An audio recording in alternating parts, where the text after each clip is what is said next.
Shalom, saudara-saudari yang dikasihi Kristus. Jumpa kita dalam renungan harian GKI Kuitang. Hari ini Senin 17 Agustus 2020 bersama saya Pendeta Arti Sembiring. Tema kita berbunyi Kemerdekaan Anugerah yang kita dasari dari kitab Keluaran pasal 12 ayat 31 sampai 33 yang berbunyi demikian. Lalu pada malam itu dipanggilnyalah Musa dan Harun. Katanya, bangunlah, keluarlah dari tengah-tengah bangsaku, baik kamu maupun orang Israel. Pergilah, beribadahlah kepada Tuhan seperti katamu itu. Bawalah juga kambing dombamu dan lembu sapimu seperti katamu itu. Tetapi pergilah dan mohonkanlah juga berkat bagiku. Orang Mesir juga mendesak dengan keras kepada bangsa itu, menyuruh bangsa itu pergi dengan segera dari negeri itu, sebab kata mereka, nanti kami mati semuanya. Saudara-saudari yang dikasihi Kristus, pertama-tama sambutlah pekik perjuangan kemerdekaan 17 Agustus 1945. Merdeka! Merdeka! Merdeka! 17 Agustus tahun 45, itulah hari kemerdekaan kita. Hari merdeka, nusa dan bangsa, hari lahirnya bangsa Indonesia. Merdeka, sekali merdeka tetap merdeka, selama hayat masih di kandung badan. Kita tetap setia mempertahankan Indonesia. Kita tetap setia membela negara kita. Demikian saudara-saudara, kita bersama-sama dengan bangsa dan negara ini memperingati, merayakan kemerdekaan Republik Indonesia yang sudah genap 75 tahun. Negeri kita sempat di bawah penjajahan kolonial Belanda dan berganti dengan penjajahan bangsa Jepang. Oleh kolonial Belanda dengan memberi kuasa kepada VOC untuk menguras kekayaan alam, terutama tanaman rempah-rempah, hasil rempah-rempah, kemudian menguras tambang, terutama minyak, kemudian membuka perkebunan karet, kelapa sawit, teh, untuk menguras kekayaan alam Nusantara ini. Demikian juga rakyat kita. Mereka memandang rakyat kita sebagai manusia yang tak bermartabat. Bangsa kita dianggap jauh lebih rendah dari martabat mereka. Namun saudara-saudara, para pemuda bangsa kita mendapat kesempatan juga mendapat pendidikan, baik dalam negeri maupun di luar negeri, di Belanda, di Prancis, di Rusia.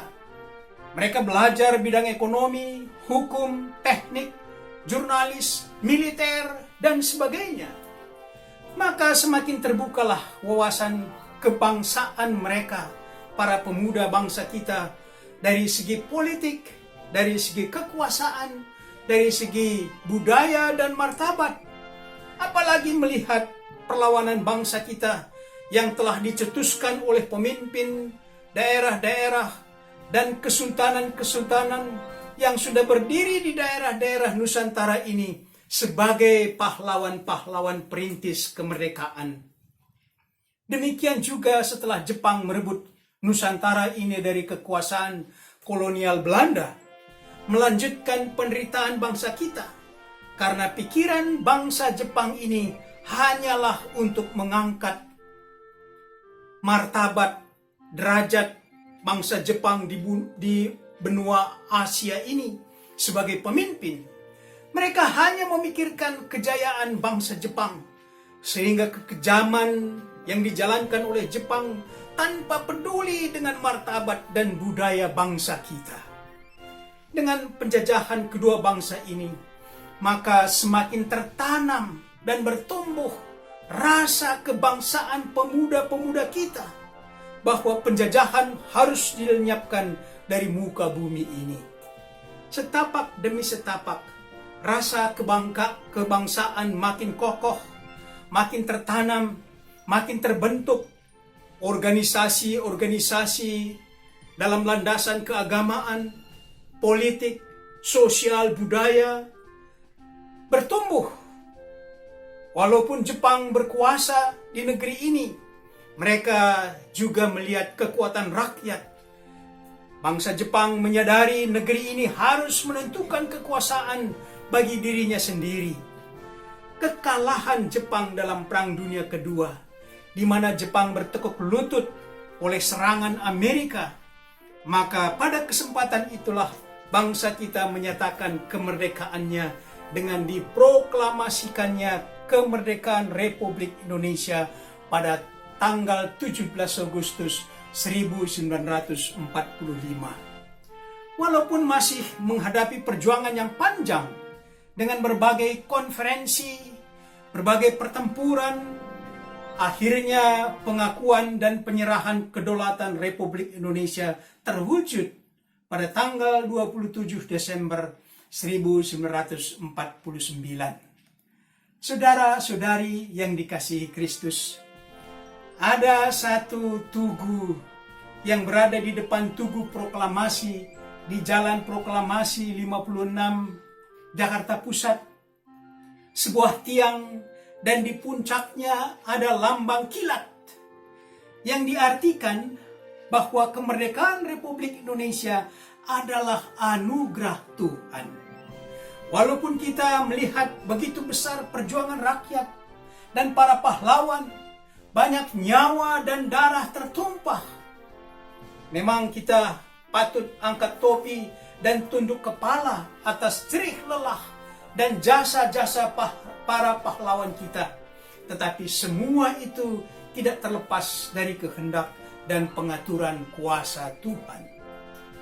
Saudara-saudari yang dikasihi Kristus, kita coba memaknai kemerdekaan dalam landasan firman Tuhan. Kemerdekaan dalam landasan firman Tuhan. Bacaan kita dari Keluaran 12 ayat 31 sampai 33 adalah saat umat Israel merdeka atau bebas dari perbudakan. Tetapi bukan sekedar bebas. Mereka akan kembali ke negeri yang telah ditetapkan menjadi milik pusaka mereka turun-temurun, dari mana mereka tadinya berasal, yaitu tanah Kanaan. Saudara-saudari yang dikasihi Kristus, beberapa hal yang kita lihat sehingga pembebasan atau kemerdekaan memang harus diperoleh oleh bangsa itu. Beberapa pokok di sini. Pertama-tama, penderitaan yang berkepanjangan dialami oleh umat Israel karena perbudakan bangsa Mesir. Kedua, martabat orang Israel sebagai manusia dirampas. Yang ketiga, umat itu menginginkan negerinya sendiri. Umat Israel. Yang keempat, umat Israel harus beribadah kepada Tuhan semesta alam, bukan kepada Firaun. Dari keluaran umat Israel dari Mesir ini, maka dalam landasan firman Tuhan, kita memaknai, kita bercermin tentang kemerdekaan dengan beberapa hal. Pertama, kemerdekaan keluar dari daerah penderitaan ke daerah damai. Firman Tuhan dari 1 Petrus 2 ayat 9 berkata, keluar dari kegelapan kepada terangnya yang ajaib. Yang kedua, kemerdekaan atau keluar dari bencana maut untuk masuk ke dalam keselamatan. Bukan berarti tidak mempunyai tujuan kemerdekaan itu, tetapi masuk ke dalam keselamatan. Roma 6 ayat 18 berkata, kamu telah dimerdekakan dari dosa menjadi hamba kebenaran. Yang ketiga, kemerdekaan yang diraih, yang diberikan kepada manusia, kita tidak mungkin dalam kehampaan. Kemerdekaan itu tidak tergantung dalam kehampaan. Bukan berarti merdeka tidak mempunyai pijakan, tetapi hakikat kemerdekaan adalah berpijak dalam kuasa menjadi hamba Allah. Roma 6 ayat 22 berkata, sekarang setelah kamu dimerdekakan dari dosa dan setelah kamu menjadi hamba Allah, inilah tujuan kemerdekaan.